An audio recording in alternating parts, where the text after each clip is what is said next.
Hola, hola. Les damos la bienvenida a la 10ª clase y última clase de restauracionismos, una genealogía para la plenitud del Evangelio. Así que, Juan, tu tiempo. Hemos hablado de restauracionismos en términos de una necesidad de cierto grupo de cristianos y creyentes que a través de experiencias significativas pero periféricas han marcado la construcción de cierto tipo de cristianismo que ha trascendido hasta nuestros días de diversas formas. Esta idea de restauracionismo respondió a una necesidad social, primeramente en un momento donde Europa se encontraba en un proceso de crisis y donde esa transformación europea, tanto por la transición hacia el capitalismo como su encuentro con un mundo nuevo, como el abandono de sus viejas prácticas y viejos regímenes, eh, invitó a quienes estuvieron involucrados a asirse a un pasado que veían glorioso, que veían único, o como la única fuente de verdad y de experiencia. En estos restauracionismos en general, hemos visto cómo las personas reclaman generalmente un carácter profético, una distintiva organización social, un credo y creencias particulares que a veces se oponen o se enfrentan a sus contemporáneos en el afán de buscar la pureza y el encuentro con lo único. En este restauracionismo vemos a veces involucrados a cristianos recuperando ideas de judaísmo, reinventándolas y en algunos casos asumiéndose a sí mismos como tales. Y si pueden notar, muchos de ellos no pretenden la organización de una iglesia como tal. La mayoría permanecen en algunos casos dentro de la corriente principal del protestantismo y son excepcionales solamente en su forma de organización, de predicación y de expresión. E incluso en aquellos que tienen carácter profético, tratan de hacer sus reformas y sus transformaciones incluso dentro del cristianismo que consideran avalado o, este, o de la corriente principal como es el catolicismo o es el protestantismo. Pero hacia la etapa del siglo XVIII, vamos a ver una serie de nuevos restauracionismos que van a recuperar todas las experiencias que hemos platicado anteriormente y van a dar luz a el carácter y la forma en que los norteamericanos se van a percibir a sí mismos. Y este carácter, que generalmente es un carácter excepcionalista, donde ellos se consideran únicos, especiales, con una nación llamada a tener un destino glorioso, se va a ver también en su forma de volver a repensar y reconsiderar el restauracionismo.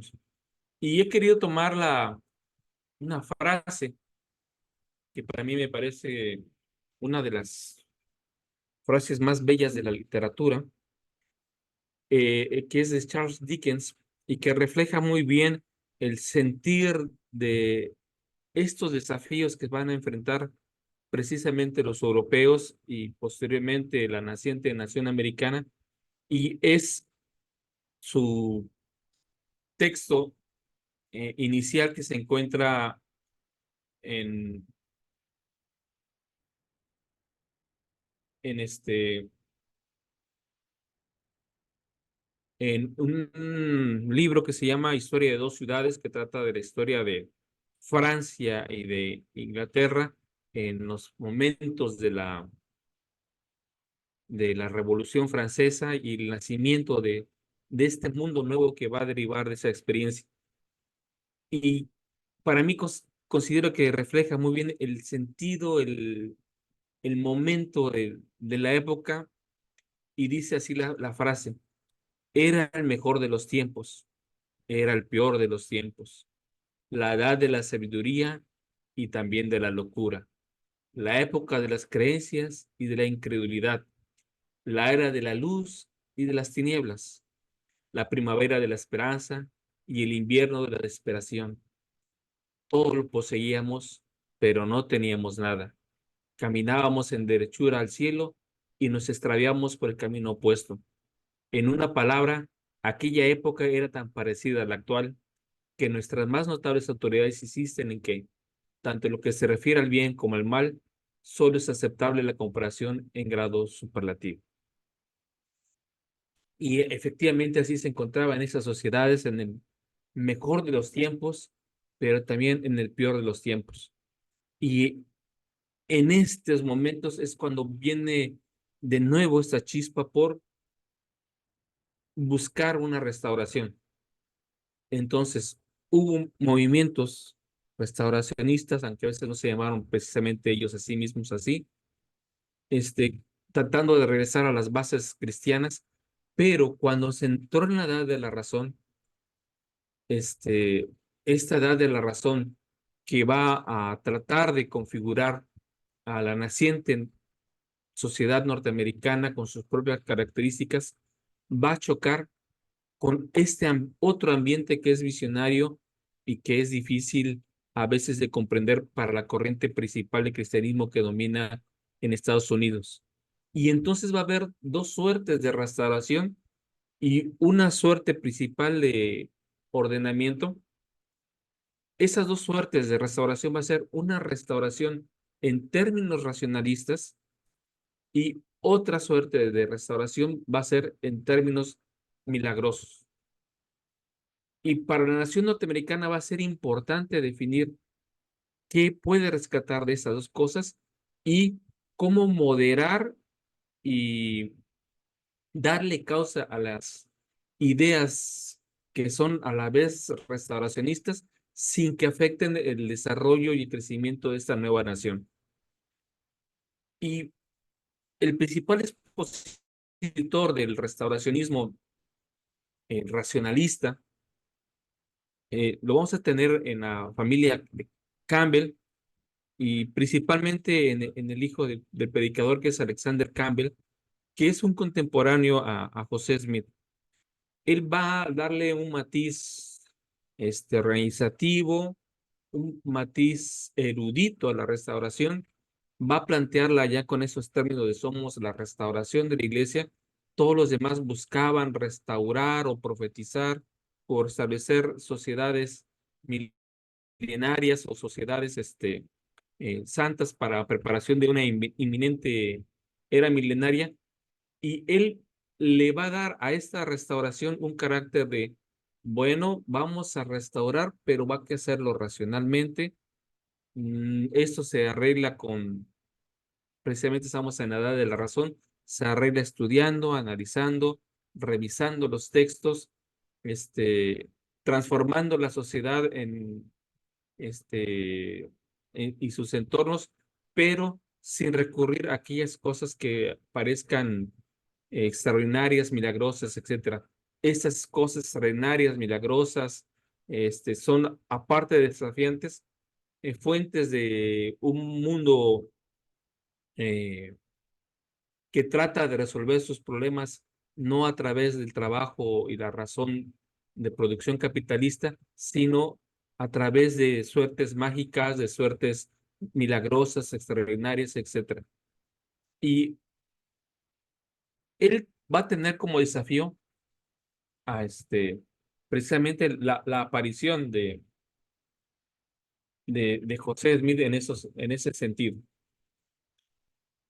Y cuando aparece el movimiento de José Smith, él va a estar muy atento a lo que acontece y va a ser muy crítico de esta otra forma de restauración. ¿Por qué? Porque la restauración de José Smith, eh, si bien tiene algunos puntos de encuentro con Campbell, la restauración de José Smith es milagrosa, trata de resolver todos los problemas, trata de congeniar diferentes desafíos y de esa manera eh, José Smith va a ser un problema y en general todo ese tipo de restauracionismos milagrosos van a ser un problema para la naciente nación norteamericana. Entonces Campbell va a decir cuando se publica el libro de Mormón que este profeta Smith, a través de sus anteojos de piedra, escribió en las planchas de Nefi, en su libro de Mormón, cada error y casi toda verdad que se discutió en Nueva York durante los últimos 10 años. Él decide todas las grandes controversias, el bautismo de infantes, la ordenación, la Trinidad, la regeneración, el arrepentimiento, la justificación, la caída del hombre, la expiación, la transustanciación, el ayuno, la penitencia, el gobierno de la iglesia, la experiencia religiosa, el llamado al ministerio, la resurrección en general, el castigo eterno, quién puede bautizar e incluso la cuestión de la masonería, el gobierno republicano y los derechos del hombre.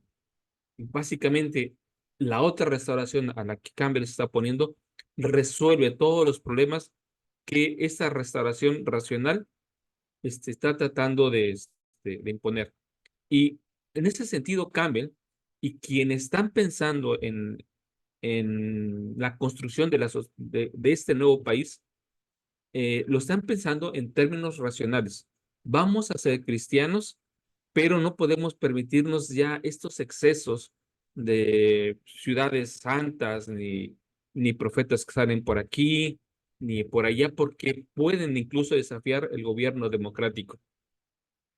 Ellos se están separando de la corona inglesa y por lo tanto tienen que repensar formas de organización social que no dependan de una corte o de una monarquía y que no vaya a surgir dentro de sus filas alguien que aspire a ser algún monarca, una suerte de rey o de líder carismático que se oponga a la organización federada y a la organización republicana y con parlamento que se está estableciendo en la Constitución. E incluso los líderes religiosos van a tratar de promover precisamente esta idea de una sociedad que se está construyendo a sí misma, que tiene un carácter más individual y que por lo tanto debe de mantenerse cohesionada. ¿Qué va a suceder? En medio de eso van a tener una guerra con Inglaterra en 1812 que va a fomentar fuertemente su patriotismo, va a infundir el valor de ser americanos, ahí donde se inventan ellos ya como americanos, con esta nación, con un destino, esta nación con la defensa de la tierra como su lugar sagrado, etcétera, totalmente diferenciado ya de los ingleses. En ese periodo estamos viendo a un joven José Smith, a sus padres, a sus abuelos combatiendo en este momento histórico tan importante para Estados Unidos que va a definir claramente su rumbo. Y en este rumbo, lo que se va a necesitar es precisamente que toda esta gente que todavía no tiene una identidad nacional clara, ya habíamos visto que había pequeñas repúblicas a veces dentro de las colonias o que cada ciudad que se está expandiendo, creciendo al este, todavía tienen estas ideas de fundar ciudades santas y a veces muy independientes del Estado, se cohesionan en el Estado. Necesitan tener un poco más de uniformidad y por lo tanto los avivamientos que se van a dar en estas regiones van a ser precisamente para acercarlos a un nuevo modelo cristiano más racional pero a la vez avivado sin la parte milagrosa. Entonces, los metodistas que durante su primera predicación habían fomentado las visiones, los dones, los milagros, etcétera, para este segundo oleaje, no toda la predicación metodista va a aceptar que haya precisamente esta cuestión de dones y visiones y milagros. Entonces, ¿qué va a suceder con muchos de estos feligreses que son adeptos a ellos? Van a reclamar la necesidad de una restauración. Entonces, vuelven a recuperar el discurso de la restauración, pero ahora para su época, para enfrentarse a este nuevo cristianismo racionalista que se está imponiendo. José Smith se va a encontrar precisamente en su propia experiencia religiosa con este nuevo metodismo, que no es el metodismo que había estado triunfante y vinculado a la renovación de creyente a través de experiencias carismáticas, sino que ahora es un metodismo que está más enfocado en la lectura de la Biblia, en la experiencia viva y avivada, pero dentro de causas institucionales donde ya no hay espacio para visiones, profetas o nuevas escrituras, como se había dado en todos los restauracionismos precedentes. Y los que se presentaban ahora como restauracionistas, como los Campbell, afirmaban llegar al origen del cristianismo, pero solamente a través de la misma fuente protestante que era de la análisis y la interpretación de la escritura, porque consideraban que tenían la capacidad para hacerlo sin recurrir a fuentes milagrosas, pensando también que esas fuentes milagrosas no permitirían la formación de un Estado fuerte, que ya había sido el problema en Alemania o algunas situaciones tan graves en, en Gran Bretaña, y que los norteamericanos no estaban dispuestos a permitir. Entonces, ¿qué va a suceder? Que todos esos grupos que se presentan como restauracionistas, pero que tienen ese carácter milagroso, trascendental, profético, van a ser perseguidos, vilipendiados y considerados como no cristianos. Los primeros que van a enfrentar precisamente esto van a ser los Shaker, los tembladores, y después de ellos, los que van a seguir van a ser los santos de los últimos días, y grupos similares que van a crecer en este restauracionismo.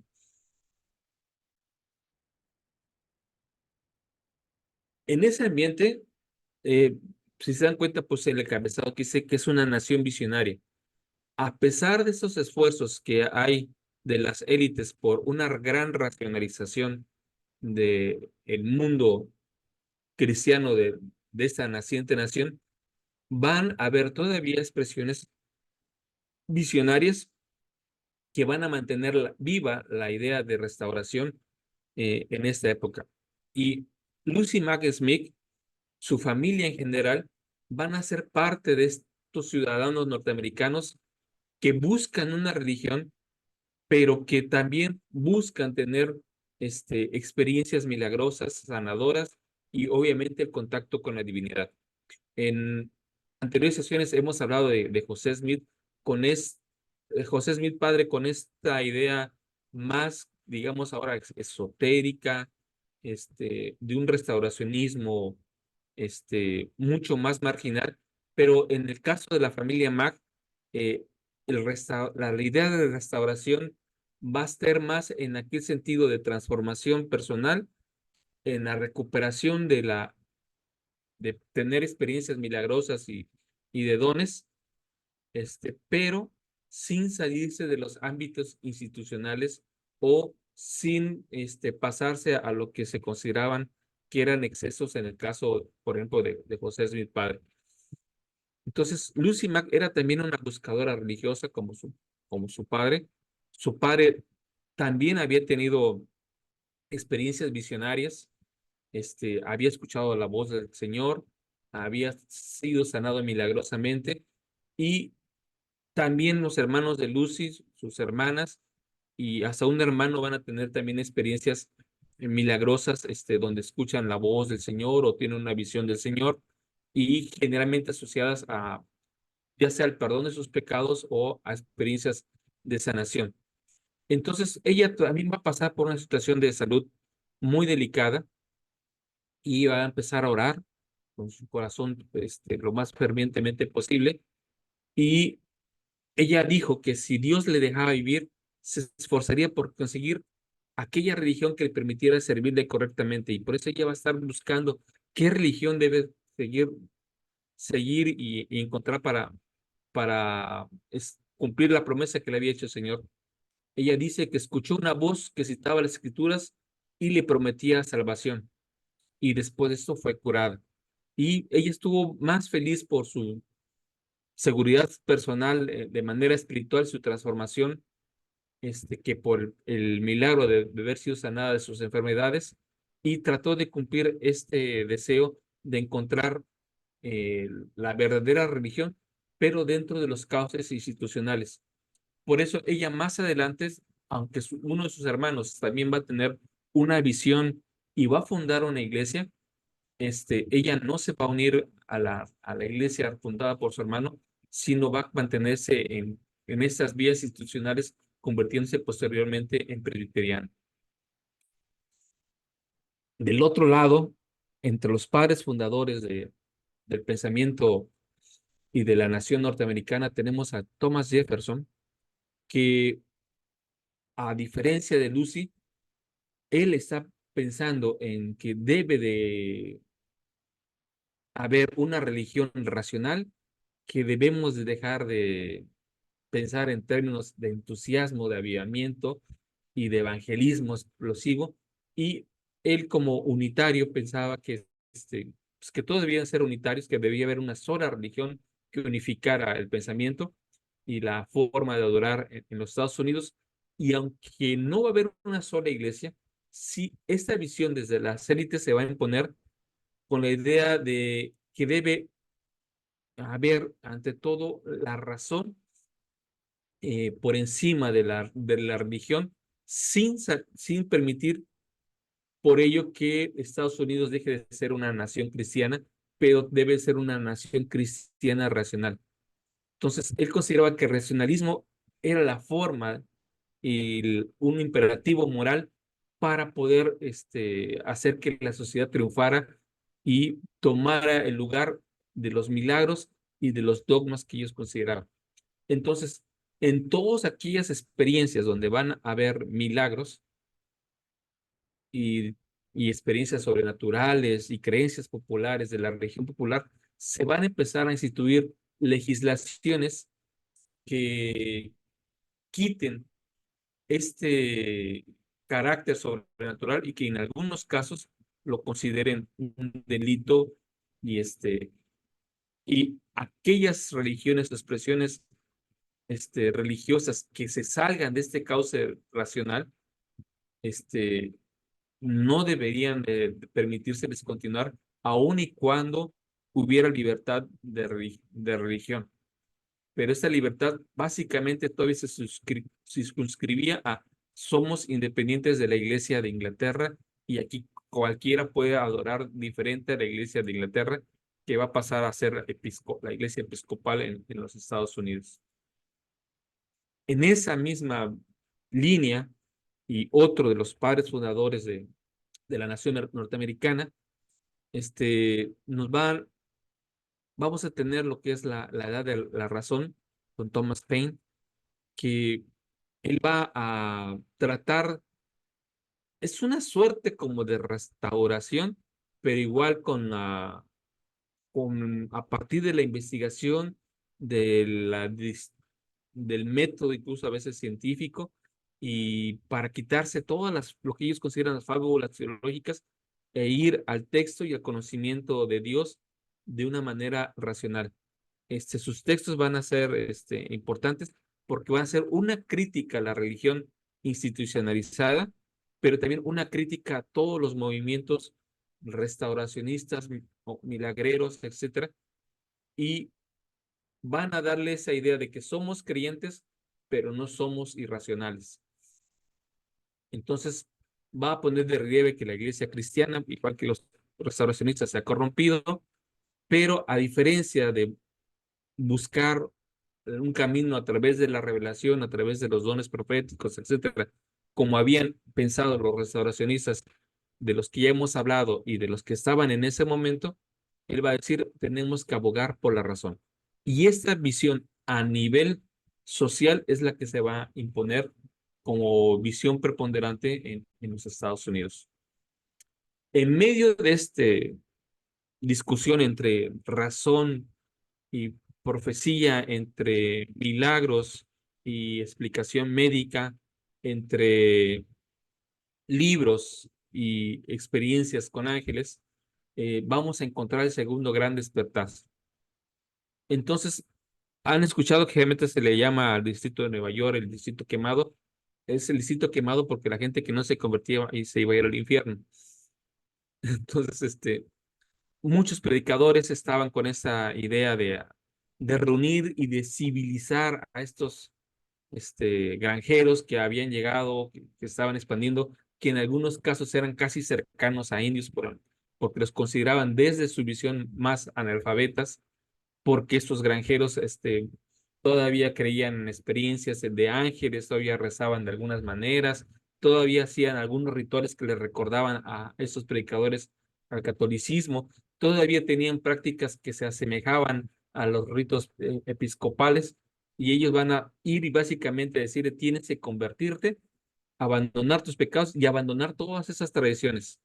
Tienes que abrazar la gracia de Dios, rechazar las tentaciones materiales del mundo, pero también rechazar cualquier experiencia que no sea tu propia experiencia individual. Y estos grandes despertares precisamente van a hacer un énfasis diferente a lo que también planteamos en sesiones anteriores, mientras que los restauracionismos, en muchos de sus casos, van a tratar de predicar, organizar y proyectar ideas comunalistas e ideas de salvación social. El nuevo despertar, la nueva religión en Estados Unidos es altamente individualista, y como individualista requiere de una conversión única, de la afiliación a una iglesia, pero manteniendo tu identidad, y por supuesto nada de que te estés inventando ciudades santas, o que sigas un profeta. Vive en tu comunidad, participa de manera individual y sospecha de aquellos que vengan a decirte que te tienes que trasladar a otros territorios, a otras nuevas fronteras. Necesitamos que te quedes aquí y que ayudes a constituir a la nueva nación. Entonces, va a haber esta lucha y esta tensión entre la nación visionaria y esta nueva racionalidad que se va a presentar como forma de predicación, y en algunos casos se va a llamar a sí misma restauración, pero va a ser ahora una restauración racionalista. Sin embargo, pues se enfrentaban con mensajes que estaban, eh, donde otros predicadores tenían constantemente visiones. Y tenemos que un ministro prominente de esta época, Charles Grandison, contó que salió al bosque a orar y se encontró con el Señor Jesucristo cara a cara, tan claramente como vería a cualquier otro hombre. Hubo otra visionaria, que en su caso es bastante interesante, una predicadora negra, Jerina Lee, que informó haber sido liberada de un Satanás físico a través de la gracia de Dios, y que ella fue a orar y sintió que todo alrededor se puso en tinieblas y que Satanás quería destruirla. Entonces al orar fue liberada y empezó a tener un grupo de seguidores que la consideraban profeta. Más cerca de Palmira, Asa Wilde afirmó haber aprendido del mismo Cristo que todas las denominaciones eran corruptas, mientras que las experiencias visionarias habían sido vistas anteriormente como amenaza para el orden religioso. El mercado espiritual de Estados Unidos en ese periodo va a permitir que algunos lo tengan, pero como una fuerte expresión individualista. Entonces, casi todos estos predicadores que también tienen visiones, que también tienen un llamado especial, no van a salir a formar iglesias, o no van a ser distintos, van a veces tener un carácter especial como predicadores, pero forman parte del presbiterianismo, del metodismo, de los movimientos bautistas, y ya no se salen a formar nuevos movimientos. Y esta idea va, en algunos casos, se hace cada vez más lánguida. Pero ese es el entorno donde José Smith está viendo y escuchando predicadores que tienen visiones, que ya fulanito ya vio a Jesucristo, que a otro ya Satanás fue sometido, que otros le han enseñado que todas las iglesias están corruptas. Él mismo llega a esas conclusiones en su relato de la primera visión y tiene esa experiencia en esos términos. Pero él, para ese momento, todavía está buscando formar parte de la institucionalidad. Lo que va a ser diferente y notorio en ese entonces va a ser que más adelante José Smith no va a tratar de integrarse a la corriente principal de cristianismo, sino va a llamarse como una experiencia única en medio de las demás, y se va a distinguir como restaurador, y junto con él los restauradores que vendrán como gente que se separa de iglesias para presentar una nueva experiencia religiosa, y a través de lo que ellos consideran que es un llamado profético. Y aquí sí empiezan a salir movimientos que fundan iglesias. En los anteriores restauracionismos generalmente forman sociedades, a veces permanecen dentro de grupos cristianos más amplios que les aceptan su carácter profético o su carácter monacal o sus extrañezas sociales, e inicia con algunos cuáqueros, con algunos pequeños grupos, esta distinción. Y para la época de José Smith es casi como darle el pistolazo de arranque para que él y otros grupos o otros líderes carismáticos que no se sujetan a esta visión racionalista, este, encuentren su experiencia en el mundo.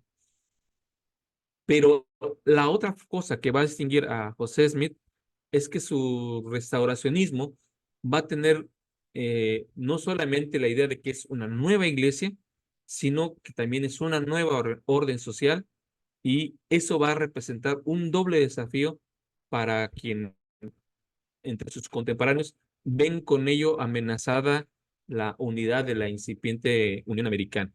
Entonces, los líderes religiosos y los congresistas van a ver en el movimiento de José Smith una amenaza doble, porque tiene asociaciones con los indios. Más adelante busca expandirse en territorios que la Unión tiene también en miras. Hace coqueteos con el gobierno mexicano y con el gobierno de Canadá. Asimismo, tienen ciudades que se manejan demasiado autónomas y demasiado libres, y eso sigue representando un desafío. Los otros restauracionistas que vienen paralelos a José Smith, estos no van a fundar ciudades ni van a desafiar el orden establecido, ni van a representar una amenaza, porque el movimiento de José Smith tiene entre sus características el carácter de hacerse nación. Entonces, si se hubiera desarrollado más con José y con Brigham Young esta idea, la identidad mormona se hubiera sido una identidad nacional. Casi lo logra, casi llega a una identidad a veces étnica en algún punto de su desarrollo, pero si su desarrollo hubiera sido más amplio, hubiera sido un carácter nacional y estatal en todos los términos. No lo logra porque obviamente la propia expansión de la Unión Americana va a impedir que esto suceda, y porque van a ver en esto y cualquier experimento que venga después un desarrollo peligroso. Sí van a haber después algunos por ahí que van a tener sus colonias o sus ciudades santas, pero son pequeños en lugares lejanos y que siguen perteneciendo a la Unión. Pero el desafío mormón en este caso es que esos pueden ser una nación que tiene profetas, que tiene una Biblia propia, que tienen revelaciones y formas de conducir el gobierno de manera distinta, que toda la organización eclesiástica se confunde con la organización civil, y esto va a ser un desafío bastante grave que no va a ser posible permitir.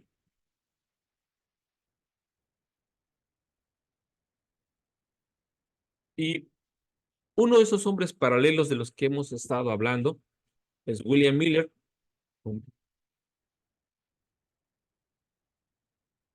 Dice Emanuel Valdés, en resumen, tenían celos del éxito proveniente de José Smith. Yo no llamaría tanto éxito, ¿no? Porque fueron con altibajos las experiencias de Kirtland, Missouri, y Nauvoo, pues desde 1842 tuvo demasiados desafíos con la cuestión del matrimonio plural y con el creciente desarrollo de una institucionalización y confusión de las actividades civiles, religiosas y militares. Pero no es tanto la envidia, sino el riesgo que supone. O sea, cuando en 1843 y 44 José Smith está mandando embajadores a Rusia, embajadores a México, a Texas, está negociando ya en otros términos, este, ya es una cuestión de preocupación.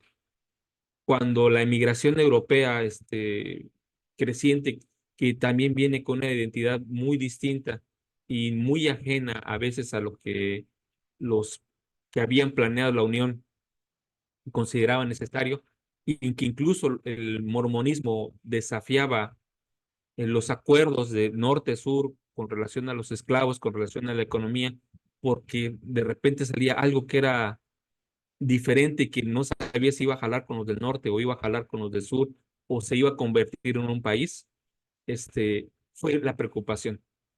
Este, exitosa o no, era una preocupación porque estaban ellos mismos tratando de construir un estado. Y regresando con nuestro amigo William Miller, contemporáneo como predicador de José Smith, él comenzó a predicar en 1834 un inminente advenimiento de Cristo, y él va a basarse en estas enseñanzas de Daniel 8:14, que a partir de aquí y para adelante, muchos van a empezar a hacer sus menorologías, sus cuentas, etcétera, y a desarrollar toda una historia escatológica sobre el fin del mundo, donde Estados Unidos juega el papel central en el fin del mundo, ya sea como los que van a sufrir la gran persecución, porque algunos van a predicar que va a haber un momento de crisis y persecución donde los estadounidenses son los únicos que van a permanecer fieles al cristianismo, mientras que otros se van a corromper y el catolicismo y el islam van a corromper al mundo, y Estados Unidos resistirá y su resistencia permitirá que Cristo venga. Esas predicaciones populares van a tener su origen aquí con William Miller. Él va a hacer esa idea de convertir un día en año, de que las semanas son tanto, y va a sacar sus cuentas de que Jesucristo tenía que venir y que necesitaba la iglesia ser purificada, que debía establecerse la purificación del templo de Jerusalén, ya fuera en forma alegórica o en forma real, pero que esto iba a ocurrir en un periodo corto de tiempo. Ya habíamos visto que otros restauracionistas habían planteado la idea de que Jesucristo viene en esta época, en este año, etcétera, pero él le va a dar ahora ese carácter que va a estar asociado a la identidad norteamericana. Porque recuerden que los otros venían de Europa y venían aquí a América como forma de reencontrarse con el Edén, con reencontrarse con un lugar puro para establecer una nación santa, pero aquí ya los norteamericanos o cierto sector norteamericano empieza a considerarse a sí mismo una nación santa. Miller decía, mis principios en breve son que Jesucristo vendrá otra vez a esta tierra, limpiará, purificará y tomará posesión del mismo con todos los santos en algún momento entre el 21 de marzo de 1843 y el 21 de marzo de 1844. Nosotros esperábamos el regreso personal de Jesús en ese tiempo, y él esperaba eso. Eh, Cuando llegan estas noticias a Nauvoo, José Smith va a hacer algunas réplicas y va también a contestar poniendo también fechas y también tratando de jugar el juego de Daniel. Y ahí también tenemos la primera apropiación y discusión entre los santos de los últimos días de esta visión escatológica y numeralia que se hace de Daniel. Obviamente ni la fecha de Miller ni posteriormente la fecha que pondría José Smith, son momentos de retorno de Jesucristo, y en particular Miller, que sí vivió para ver su profecía no cumplida, dijo lo siguiente: nosotros esperamos el regreso personal de Jesús en ese tiempo, y ahora sostener que no nos equivocamos sería deshonesto. A nosotros nunca nos debería de avergonzar el confesar el fracaso de todos nuestros errores. Él particularmente confesó que pues aquí había equivocado, disculpen, este, y, y pues ahí nos vemos y con permiso. Pero no todos los seguidores de Miller van a estar de acuerdo con su conclusión, y menos tan entusiastas que estaban. y muchos se habían ya incluso despojado sus bienes o esperando un momento milagroso. Y del milenarismo van a surgir algunos grupos denominacionales cristianos que van a ser regularmente exitosos. Uno aquí haciendo la tarea, pues es esta Elena Harmon de White, amiga de Javier Fuentes. En diciembre de 1844 ella va a tener una visión. Ya tuvo su primera visión. Estaban todos muy desconsolados, muy tristes porque había fallado la profecía, porque Jesucristo no había venido. Y ella dice que estaba en la hora de la meditación matinal junto con otras mujeres y estaba orando en busca de las respuestas al gran chasco, a este gran fracaso de la profecía. Y fue en ese momento que tuvo una visión y en eso vio un viaje simbólico de todos los creyentes al que pertenecían a una ciudad celestial con Cristo a la cabeza. Y a partir de aquí va a tener una serie de visiones que le van a presentar a ella la forma de organizar la iglesia, de dirigirla, de tener hábitos de alimenticios, del día de reposo como señal distintiva. Y ella va a atraer a muchos de estos seguidores de Miller hacia su propia organización y ella se va a considerar como una profeta que ha sido, profetisa que ha sido llamada por el Señor para traer consuelo a la nación que hasta había quedado esperando y darles un sentido. Entonces, ¿qué va a distinguir las enseñanzas de Elena?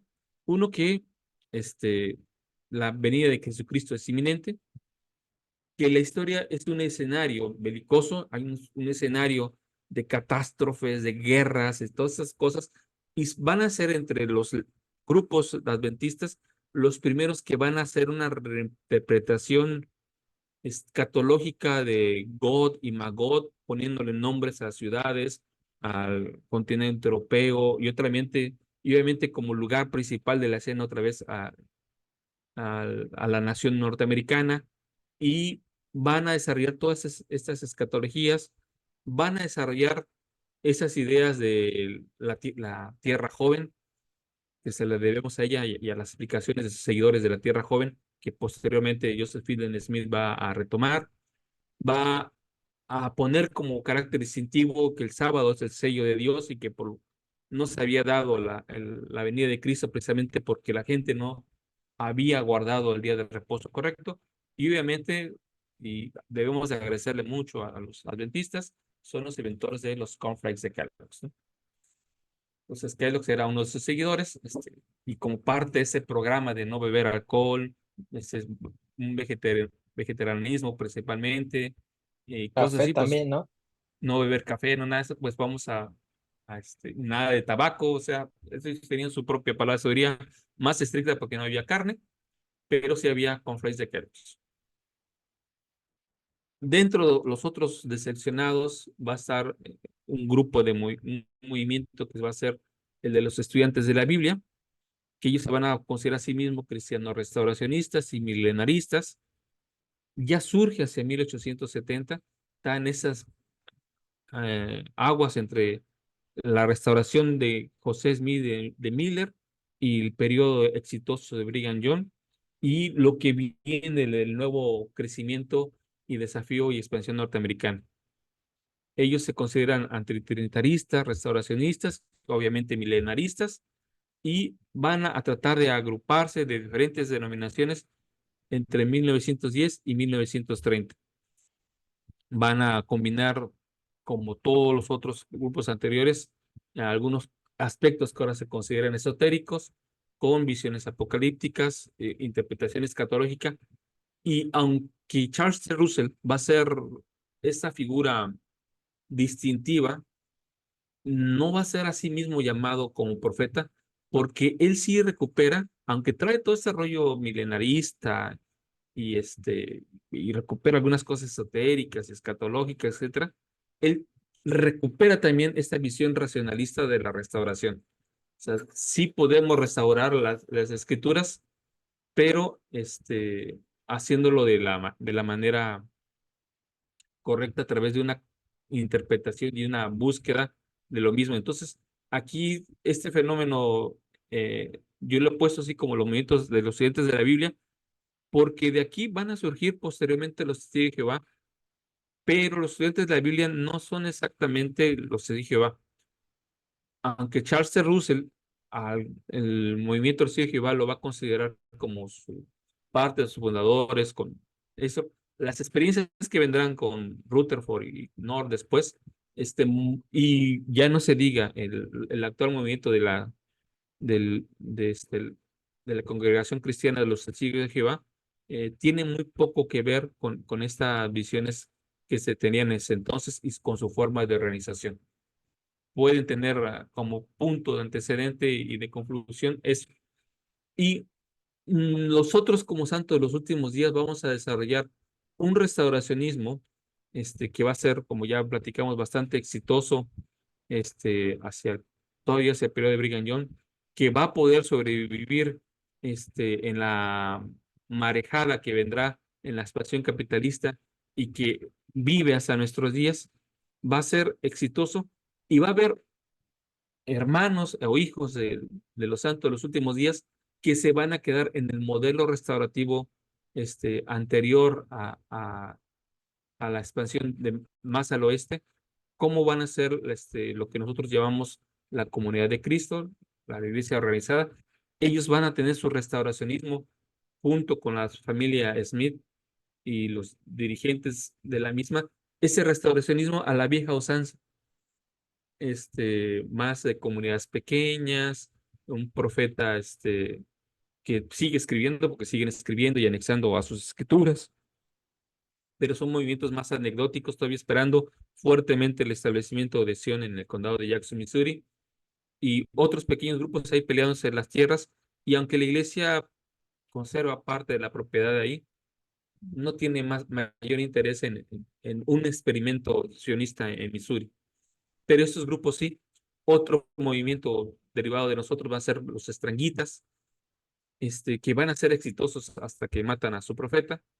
Y va a ser exitoso porque todavía dentro del movimiento santo de los últimos días hay quien aspira a esta carácter profético, carácter carismático, a nuevas revelaciones, a nuevas planchas de oro, a nuevas escrituras, a nuevas formas de organizar la sociedad. Y va a suceder que el siguiente liderazgo después de José Smith no va a ser un liderazgo que escriba revelaciones, ni va a ser un liderazgo carismático, en el sentido del carisma religioso, sino más bien un carácter pragmático para llevar a cabo a efecto el proyecto eclesial. Pero muchos van a seguir aspirando por eso.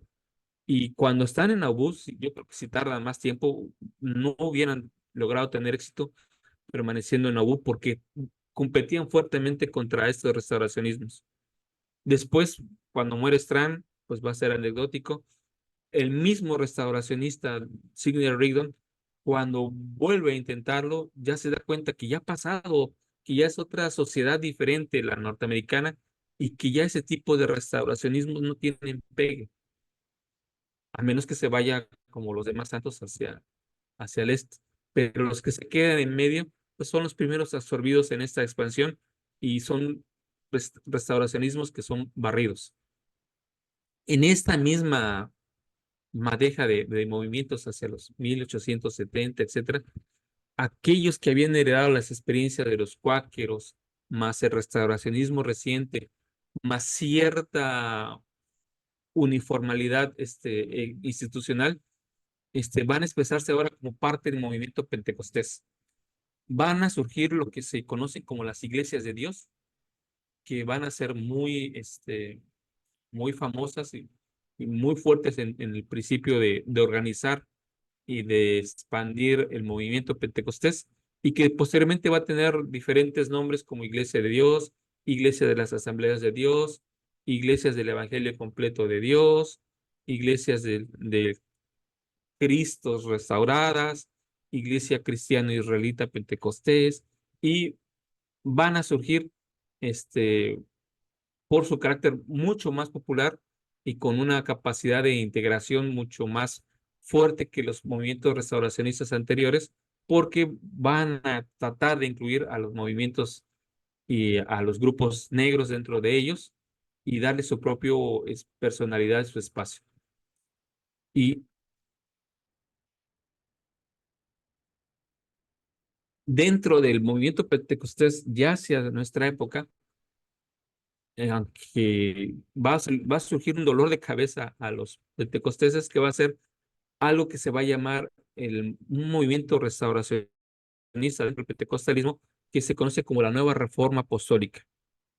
Y ya es característico de predicaciones de un pentecostalismo con una visión bastante parecida en términos prácticos y teológicos muy similares a los santos de los últimos días, aunque no nos los pueda parecer de entrada, pero esta visión tienen igual la idea de tener profetas, la idea de revelaciones, la idea de, de organizar un pueblo santo, la idea de una iglesia con apóstoles, profetas, etcétera. Y van a tener toda una discusión teológica sobre cuándo fue la apostasía, dispensacionalismo, por qué la reforma no es la restauración, por qué los otros profetas que vinieron antes que ellos no pudieron ser restauradores y por qué ellos sí son restauradores y los verdaderos miembros de la iglesia de Cristo y la iglesia verdadera de Cristo. Entonces, en su teología es la del dominio, y es una teología bastante fuerte y desafiante. Enseña que la iglesia está aquí para fundar el reino de Dios. Habíamos quedado que el restauracionismo era el reino de Dios y no vamos a fundar propiamente iglesias, sino que vamos a enfocarnos en cómo nosotros podemos tomar el gobierno y las instituciones para sujetarlos a las visiones proféticas. Obviamente, las escrituras van a ser dirigidas por revelaciones, por visiones y por manuales del grupo de los 12 apóstoles. Van a considerar valioso e importante a la iglesia con su ungido, que ocupan un lugar preponderante junto con Cristo, la necesidad de un avivamiento mundial con una fuerte campaña misional y que impida a Satanás ser libre. Entonces, en la medida que tienen esa expansiva obra misional, pues Satanás va perdiendo terreno hasta que no le quede ningún terreno y por lo tanto puede ser sujeto. Y todo esto se hace a través de los dones del Espíritu Santo. Entonces, nueva forma de restauracionismo va a tener como su eje la teología de la prosperidad y la guerra espiritual. Entonces, igual visiones y una visión también apocalíptica del mundo, y de sujetar a Satanás, etcétera, combinado con este pentecostalismo ya de aplausos, gritos, de alabanzas. Esto va a ser algo mucho más distintivo y obviamente la teología de la prosperidad que enseña básicamente que en la medida que tú aportes tus bienes vas a prosperar y vas a hacerte rico. Entonces, para ellos no debe de haber denominaciones y van a empezar a plantear en la actualidad la idea de que no debe de haber una iglesia central, sino debe de haber redes con estructuras flexibles que se agrupan en un mismo pensamiento teológico, pero que se adaptan a la necesidad del pueblo, del lugar a donde lleguen. Si tú llegas a Argentina, te adaptas al pensamiento argentino, das los sermones en argentino, entonces recibes revelaciones para los argentinos, etcétera, y allí donde está el apóstol, pastor, actúa para su congregación. Y así, si vas a Suecia, es otra experiencia. Y entonces son redes interdenominacionales, pero que tienen esos ejes rectores de un fuerte avivamiento llamado de restauración de las personas y restauración de las, de la iglesia cristiana que ellos consideran que se ha corrompido y que debe de aparecer de nuevo. Ahora, eh, ¿qué sucede con los restauracionismos actualmente? ¿Qué tan exitosos son? Nosotros como santos de los últimos días generalmente nos visualizamos como un restauracionismo exitoso. Cada año en la conferencia presentamos un aumento de nuestra numeralia, edificamos más templos, edificamos más edificios de adoración, y que ya somos 17, que ya vamos para los 18 millones, que este año bautizamos 300,000 miembros, y en la exageración de la numeralia, yo recuerdo en los años 90, había quienes hacían proyecciones de que llegaríamos a tener hasta 100 millones de miembros para los años 30 de este siglo, ¿no? Entonces, y que seríamos la principal iglesia cristiana para ese entonces, con todo un poderío significativo a ese sentido. En realidad, pues no somos tan exitosos en términos numéricos, y ni siquiera a veces en términos de congregaciones. Eh, Arribita de nosotros están los adventistas del séptimo día, que tienen mucho más miembros, llegan a tener hasta 23, 24 millones de miembros, con una estructura suficientemente amplia y establecimiento en varios países de manera internacional, sin tener que recorrer una fuerza misional tan grande y tan poderosa como puede tener la Iglesia de Jesucristo. Tienen mucho más eficiencia en ese sentido. Los otros que parecen cercanos, pues son los testigos de Jehová, y tanto testigos de Jehová como adventistas y nosotros, que casi andamos por las mismas cantidades, somos iglesias en estancamiento y en crecimiento. No se vislumbra que estas iglesias crezcan más. Sí se vislumbra que en algunos momentos surjan nuevas desafecciones de estos movimientos en busca de la restauración y en busca de la carácter carismático. Esto es muy propio actualmente ya en Utah, donde surgen movimientos que reclaman precisamente esta don de ser guiados y dirigidos por profetas más carismáticos, donde tienen sus reuniones en casas y tienen a veces contacto más en comunidad, y que van y asisten a la iglesia para algunas cosas, pero pertenecen a otro movimiento subcarismático en otros lados. Y lo mismo sucede con los adventistas, y por supuesto los desafíos que tienen actualmente los testigos de Jehová, tanto en crecimiento, que en algunos años son negativos, o cuando su número de afiliados y desafiliados, pues básicamente da cero. Entonces, no tienen crecimiento. Nosotros obviamente sabemos que las estadísticas que tenemos en la conferencia no nos indican cuántos están yendo y cuántos ya no participan, pero más o menos podemos saber que no más del 14, 15%, por lo menos a nivel México, es miembro participante activo, y consideramos que debería ser más o menos un estándar en varias partes. Entonces, nuestros millones no son muchos, y los restauracionismos más efectivos, aunque no están agrupados, pues son los pentecosteses, por su alta penetración cultural, sobre todo en América, sus éxitos y vinculaciones en gobiernos como en Brasil, como en Centroamérica, como en algunas regiones ya de México, sobre todo en el sureste mexicano, donde son claves incluso para obtener votos, y que obviamente tienen muchísimo más membresía que nosotros. Aunque aquí los santos de los últimos días en México decimos somos como 1,400,000, pues sí, pero comparado solamente con la luz del mundo, somos menos.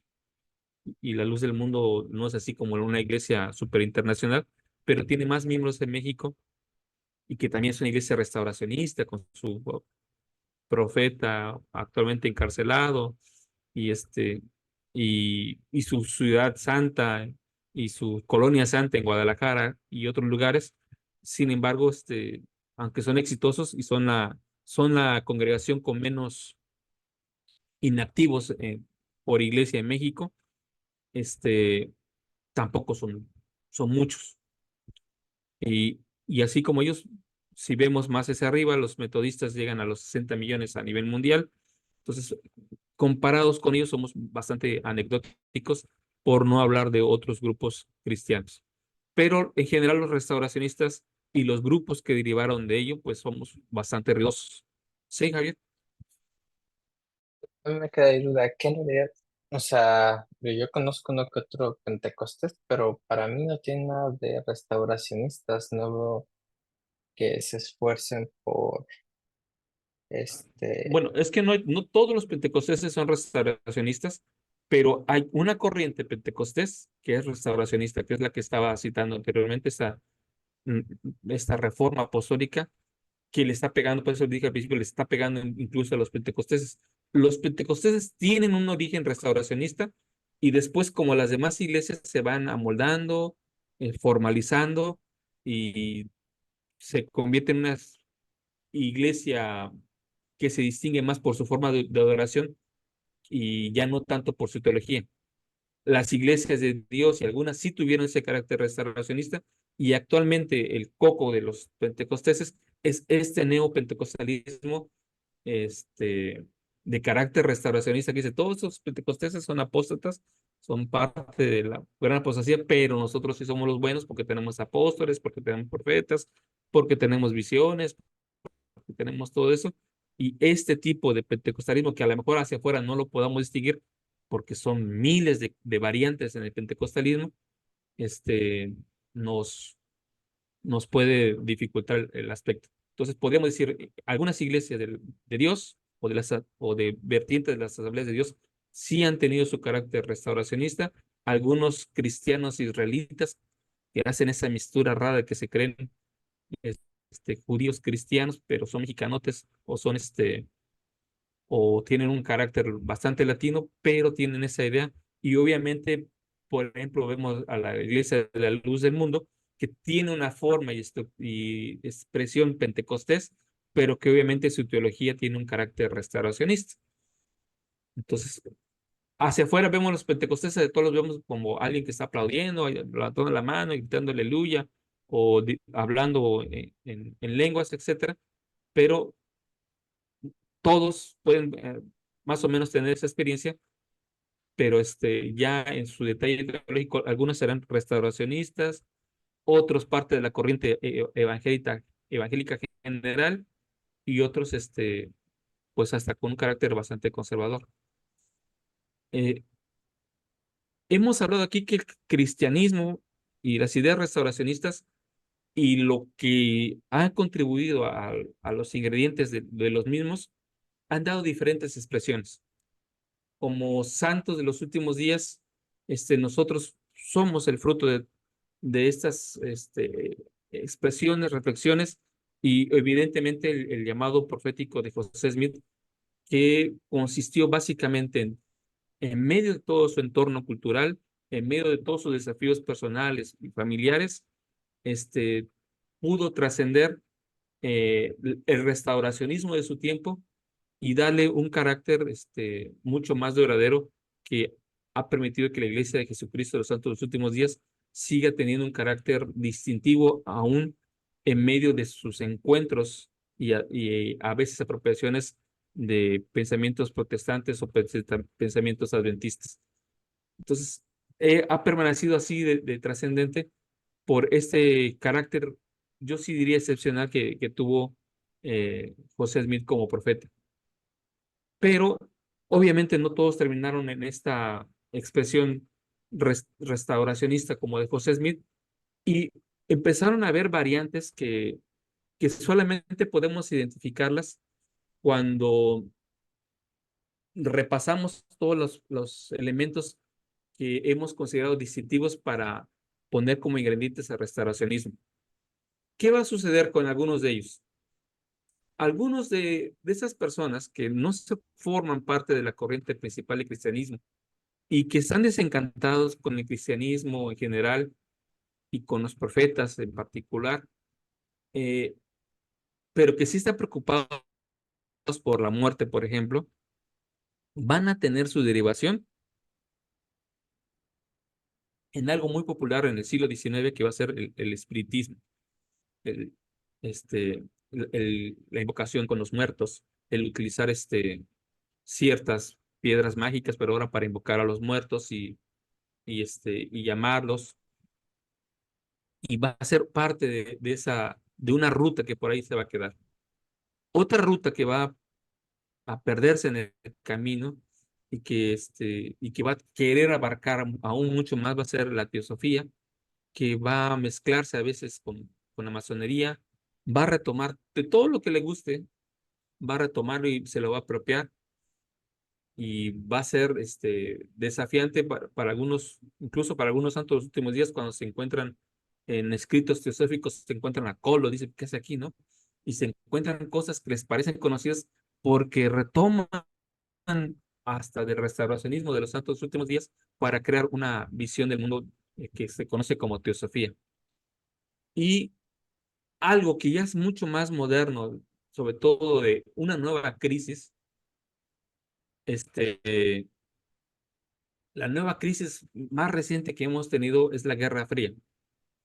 Y la Guerra Fría va a tener no solamente expresiones cristianas, sino que va a derivar en que se busque algo trascendente, pero a la vez que pueda ser tangible y creíble en sus mentes y que esté acorde con lo que la gente ve.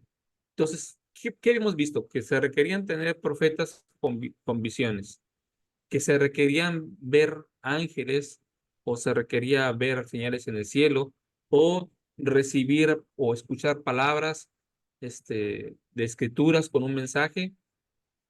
Hemos visto que a veces se requería tener un libro sagrado, la publicación y la aparición del mismo con un mensaje trascendente para la humanidad.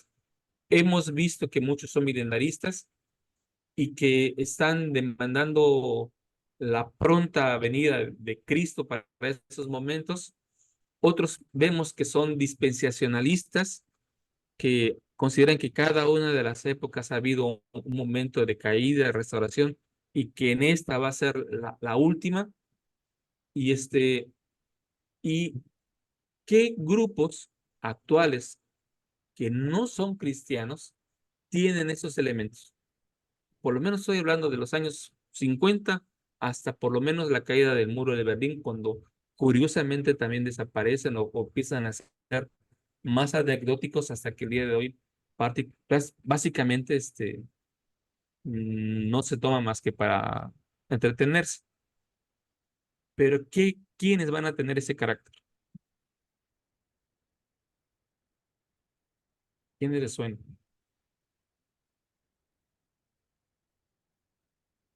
Alguien que les diga que han tenido visitantes de estos en la antigüedad, que les han enseñado a los grandes sabios de la antigüedad, que están por venir en estos días, Los que aliens. los aliens, toda esta idea de aliens, retoma, si se dan cuenta, la misma columna vertebral de ideas, pero ahora traducido a un nuevo fenómeno, en este caso el fenómeno del contactismo. Gente que tiene comunicaciones con seres angélicos, que se les da la idea de restaurar algunas cosas o de que van a ser arrebatados y llevados, este, etcétera, ¿no? Entonces vemos cómo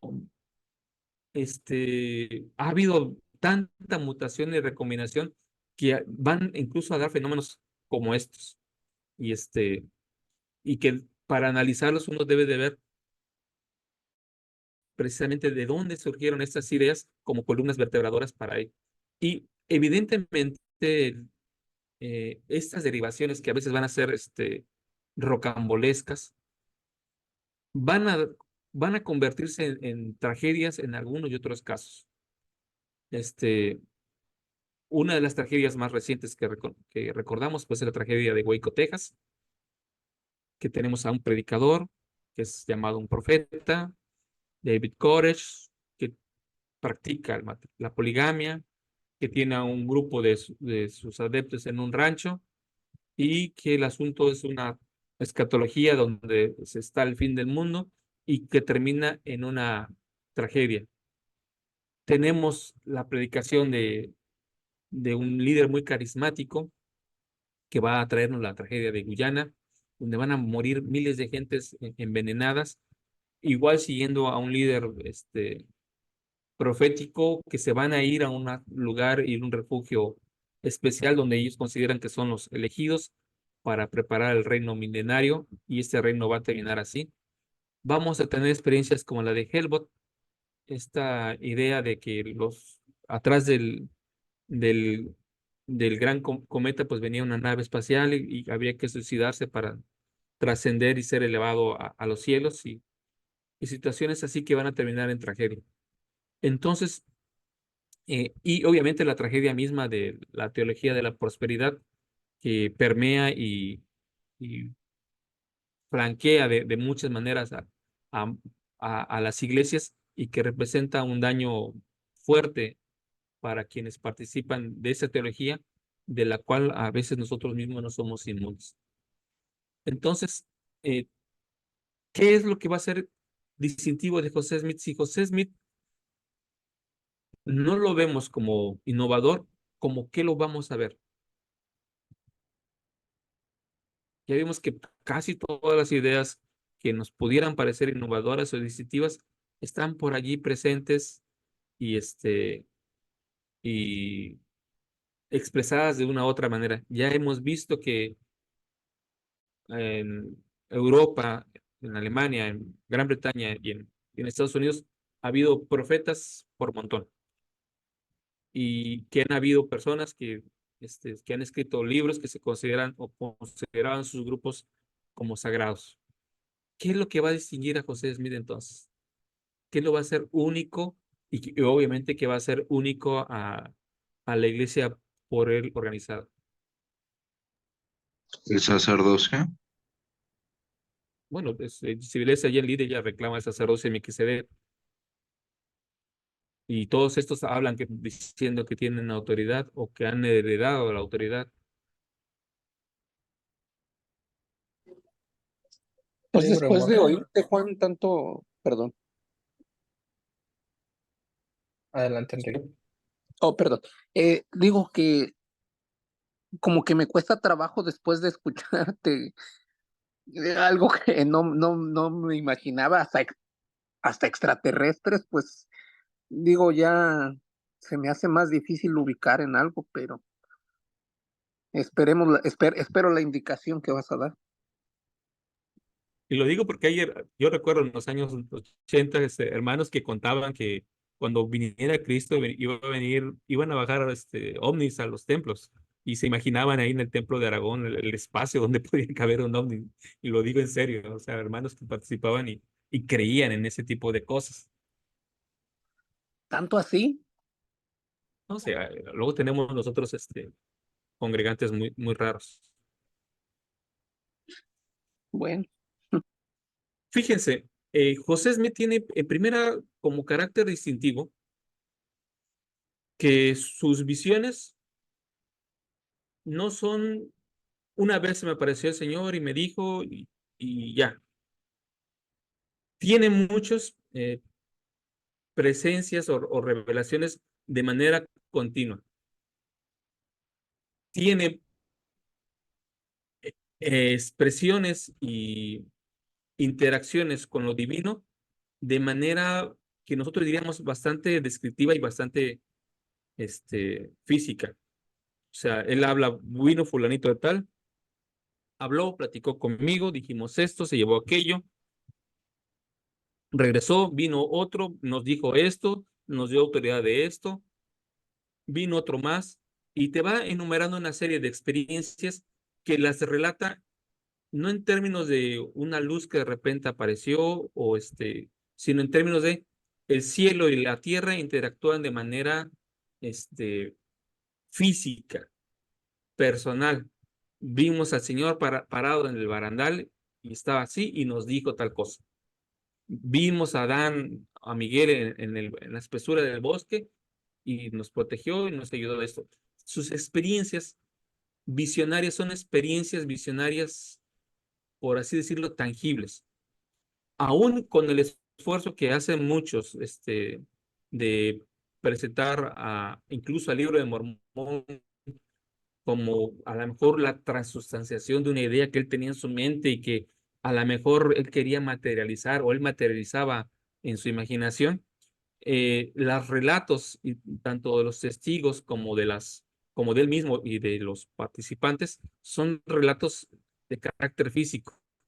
O sea, tú ves a su hermano tratando de probarse el Urim y Tumim para ver cómo le quedan o cómo funcionan, o a Emma tocando las planchas y el carácter de los demás en ese sentido. Incluso cuando tienen las visiones de ángeles con el libro Mormón, es una visión que no es algo etéreo, diáfano, es un diálogo. O sea, aquí está, te doy reposo y testifica. Y todas las experiencias que tienen más adelante, en la parte que tiene que ver con lo visionario, son expresiones que no son, no son etéreas, son expresiones bastante físicas más que metafísicas. Entonces, esa es una primera distinción que podemos ver en la experiencia de José Smith. Dos, que los otros restauracionismos tenían el carácter de que eran, ¿cómo les podría decir? Eran la restauración, pero dentro de algo. O sea, vamos a restaurar, pero nada más poquito. En cambio, la restauración de José Smith es una restauración totalmente radical. O sea, los carmelitas siguieron siendo bautistas. El grupo de Jane Lead o de Swedenborg no forman iglesias. Tienen sus profecías, tienen sus escritos santos, pero no forman iglesias. Y el restauracionismo de José Smith tampoco es una huida al desierto, como en algunos casos, ni el regreso al monje de clausura, a la monja de clausura. Es a una construcción de una sociedad viva y eficaz e industrial en muchos casos. Entonces, es una situación de materializar el cielo, pero a través de la experiencia personal. Mientras que esta mayoría de restauracionismos que hemos visto incluso le huyen al matrimonio, porque están todavía más cercanos a esta idea de monjes. José Smith va a tener un fuerte énfasis en la familia. José Smith, asimismo, va a tener, eh, en ese sentido, va a tener también algo de racional. O sea, él sí va a apelar a la razón para la implementación de la revelación. No lo va a hacer como Campbell, que va a pensar que todos con que tú le eches coco, sino le dice, bueno, yo tengo que estudiarlo en mi mente, preguntarme si está bien, voy a ver todo qué hay en mi entorno y voy a ver qué de eso es útil. Entonces es una restauración que tiene milagros, que tiene dones, que tiene todas esas visiones, pero que también tiene un carácter de indagación racional. O sea, en eso no tiene los excesos. O sea, cuando él identifica un exceso, lo que va a hacer es decir, esto no es de Dios. O sea, cuando se dan las visiones raras en Kirtland y cuánta cosas, dicen, esas cosas, algunas sí son de Dios y esas no son de Dios. Va a poner ese tipo de moderación que no nos va a llegar a ser pentecosteses, como sí llevó a otros grupos a ser más pentecosteses. Por otro lado, el carácter de José Smith también se manifiesta en que, aunque actualmente nosotros lo vemos como la figura central, él en su tiempo era una persona que sabía ver en otros sus capacidades y potenciales y los dejaba desarrollar. O sea, dejó desarrollar incluso teológicamente a Cowdery, a Phelps, a Rigdon, etcétera. Y cuando consideraba que alguno de los elementos que ellos habían desarrollado era útil o compaginaba con sus revelaciones, él las apropiaba. Él nunca pensó en términos de originalidad, porque restauración es establecer algo que se había perdido, pero sí en términos de constante revelación. Una revelación que para que ocurra, tiene que haber una amplia participación social.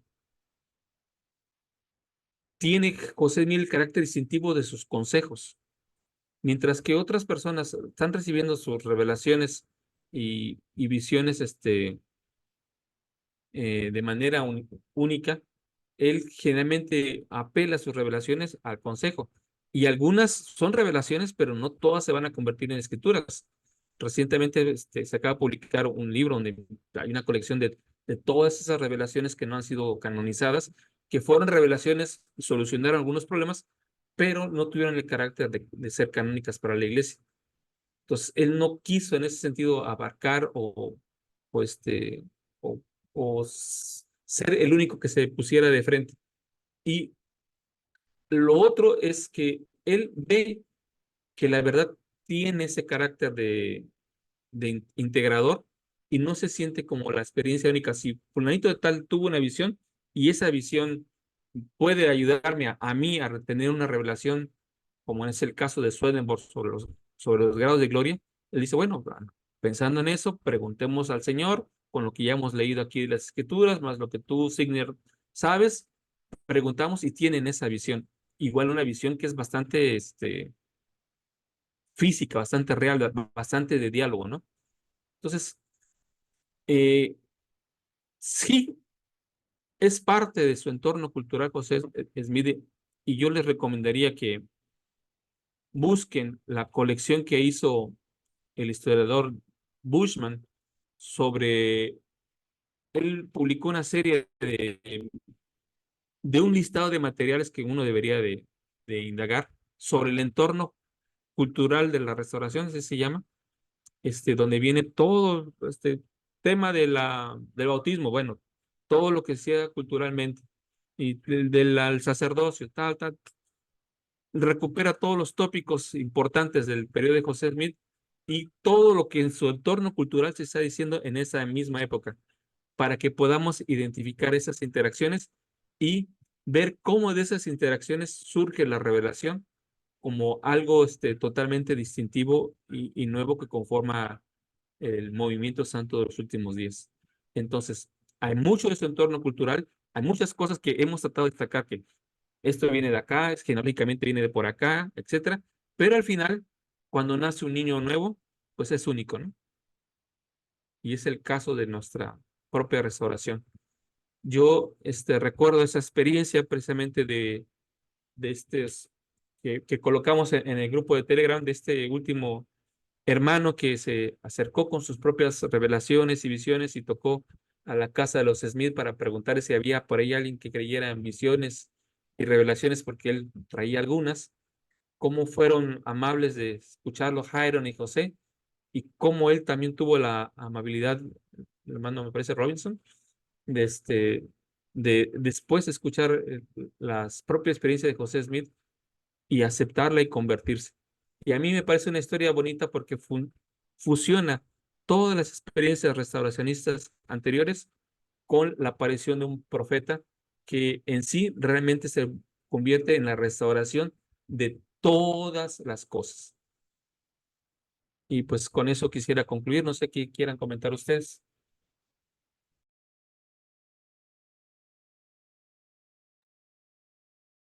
Yo, Juan, tengo una pregunta desde el día de ayer. Quise ver el video para hacértela, pero tú mencionaste ayer, así dijiste que tampoco Cristo vino en 1890. Entiendo lo que la respuesta de José Smith, que si vivía a los 85 años y todo. La pregunta que tengo es, ¿José Smith declaró literal o mencionó como tal que Cristo vendría en 1890? Sí, participó en sermones, por lo menos lo que se ha notado de algunos, que él hace esa crítica a Miller y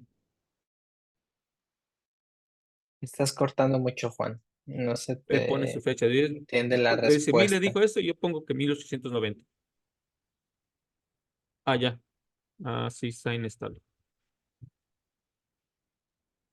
¿Sí me escuchas ahí? Ahorita está mejor, pero sí se estaba Sí, cortando. ahorita está mejor. Ajá. Sí, es que está la tormenta.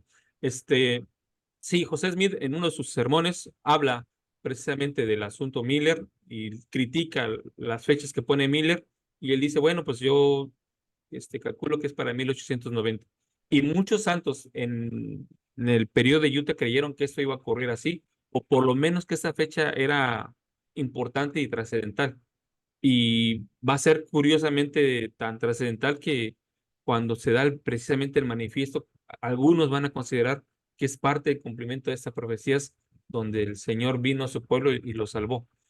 Entonces, sí lo va a decir, no es una parte canónica. La parte que tenemos canonizada no se canonizó en la época de José Smith y es una edición de varios textos para presentar esta y presentar lo de la guerra que surgiría en Missouri.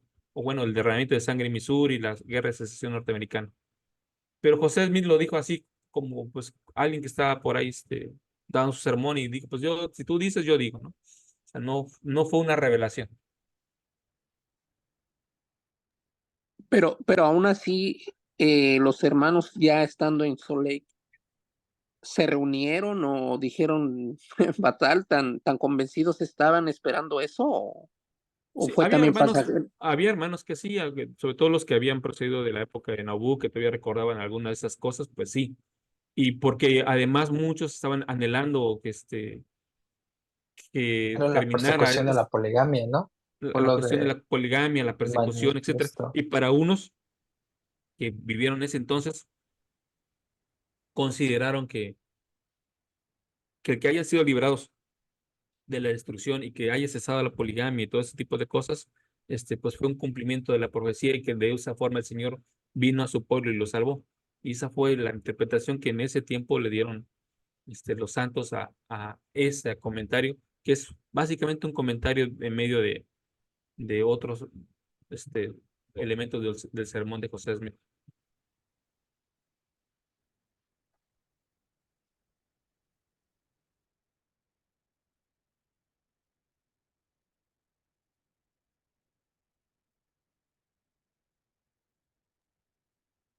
¿Alguien más? Aprovechen que es la última clase.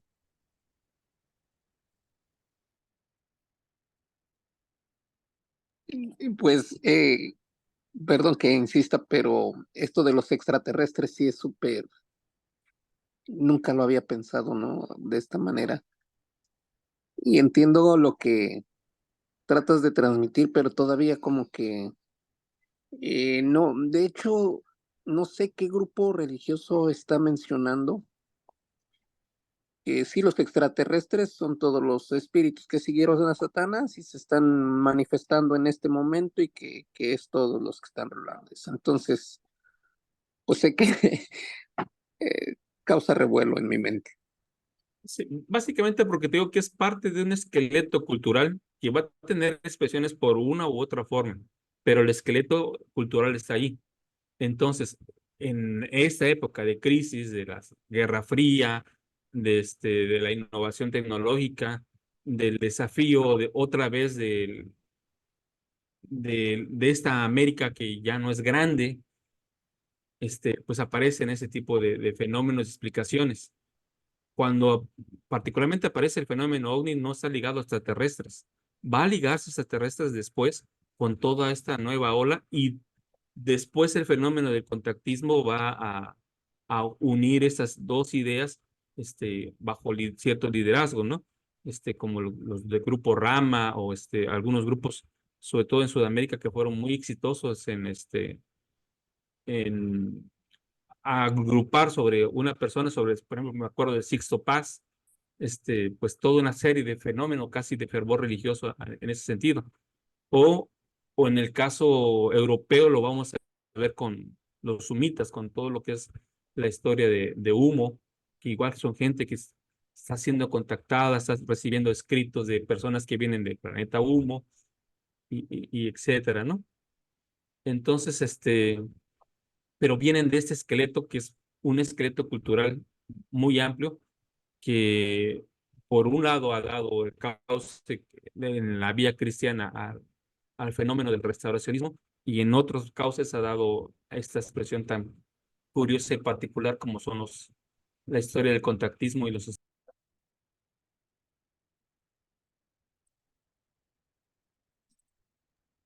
Muy bien, gracias, Juan. Sí, Juan, y vean qué carismático era Sixto Paz por ahí si lo logran ver, ¿no? Sí, sí, de o hecho hay vean a muchas cosas. Daniken en términos dispensacionalistas.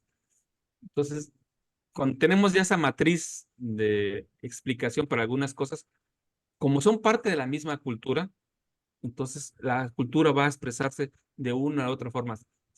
Ya están agotados y satisfechos con el cristianismo, buscan esta nueva innovación. Incluso este, los grupos extremistas en Japón que combinan estas cosas de profetas, venidas de ovnis, revelaciones y cuanta cosa, pues son producto de este encuentro de los norteamericanos con los japoneses que van a dar ese tipo de expresiones. Entonces, es como seguir en la ruta de dónde se van pegando y mutando las ideas. Por eso le llamamos Bueno, método genealógico. sí, mencionas a Sixto Páez y más o menos he leído lo que es de él, pero digamos, por ejemplo, el que desata todo esto es el fotógrafo de Suiza, ¿no? Que da detalles, no recuerdo Miller o no recuerdo cómo se apellida, y él da detalles de una nave, nombres en yace, y que eran en nórdicos de un 80 algo así, con un cuerpo, todo esto. Bueno, ahorita estoy tratando de ubicar, pero siempre me ha movido la idea de pues, cómo sacan toda esa información tan, tan convincente para muchos, ¿no? Por dos cosas. Uno, porque forma parte de muchos elementos culturales. Dos, porque hay agencias de inteligencia también asociadas en el desarrollo de ese tipo de forma de influir en ciertos sectores. Tú lo puedes ver con la experiencia de Humo, cómo surge en medio de la Guerra Fría esa experiencia, en medio de una sociedad totalitaria, entonces se experimenta a veces con algunos proyectos así para ver la reacción de la gente.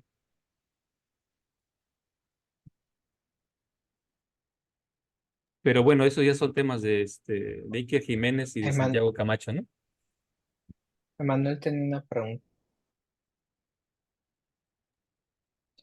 Ah, sí, quería preguntar acerca de, en una de las clases se mencionó Juan de que José Smith utilizó parte del trabajo del teólogo Adam Clarke para las traducciones de la Biblia. Quería preguntar hasta qué punto la traducción de José Smith es fiable y hasta qué punto no. Va, Bueno, si aunque viste no. nuestros cursos del Nuevo Testamento, ahí dedicamos un espacio a la traducción de José Smith. Básicamente dijimos que era un midrash, una interpretación, y es una revisión teológica más que un trabajo textual o literal. Evidentemente porque ni él no hablaba griego y obviamente su hebreo no daba para un trabajo de traducción. Pero hizo el esfuerzo de revisar y con esta revisión poder tener desarrollos teológicos. Hay un libro que se llama, ¿cómo se llama el libro de escribiendo antigua escritura? Algo así se llama, no recuerdo exactamente. Por ahí se los vamos a pasar, donde precisamente hay un desglose de cómo se trabajó con la traducción de José Smith de la Biblia y por qué fue tan importante Clark y su comentario de la Biblia para muchos de los desarrollos teológicos de los santos de los últimos días. Muchas gracias, Juan. Ya voy a ver los cursos del Nuevo Testamento.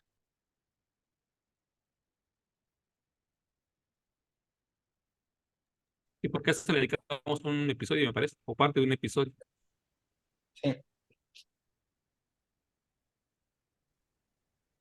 más. Y, perdón la insistencia, pero es que escuché a alguien que menciona a Víctor Camacho. Entonces me doy cuenta que sí es conocido. Nada más decirles si saben que es miembro, ex misionero, ex benemérito. Alguien lo mencionó, por eso lo digo, pero es un personajazo aquí en el sur de California, con un programa dedicado, es como el que mencionan también del de Ike, el español. Nada más. Nunca los había oído. Solo Juan los conoce. Es que a mí me divierten algunos programas.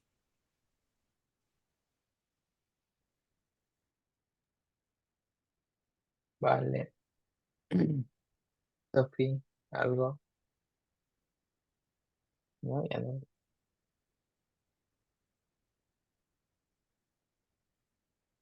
Bueno, pues si no hay más, nos vemos el próximo domingo en la Hoja del Olivo con un tema bien especial que esperamos les guste, donde Javier se ha preparado valientemente para abordarlo.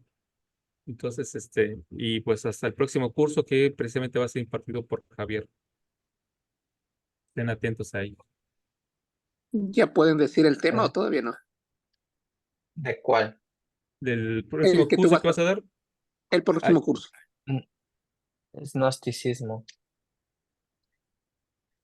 Si no has Bueno, tomado, digo, no sé si estás en el pero el curso del Nuevo Testamento, una de las clases abordamos el gnosticismo, pero en realidad, pues, ese que fue el último episodio sin saberlo, eh, porque mencionamos que iba a haber probablemente más, pero en realidad nos dimos cuenta que era bastante, ameritaba un propio curso, el gnosticismo dedicado a todo eso, porque es un sistema complejo, hay muchas variantes, muchos textos que no dieron tiempo, entonces en ese curso introductorio del Nuevo Testamento solo abordé ligeramente, pero ya este va a ser explorar bien el gnosticismo. y que aparte a mí me hubiera gustado que hubiera estado antes porque hubiese servido bastante bien de antecedente a este curso.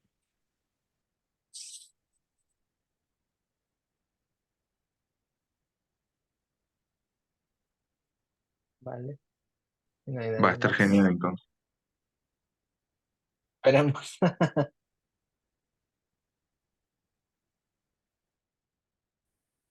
Vale, pues entonces los vemos este domingo. nos vemos el domingo. Gracias. Muchísimas gracias. Hasta el domingo. Bye.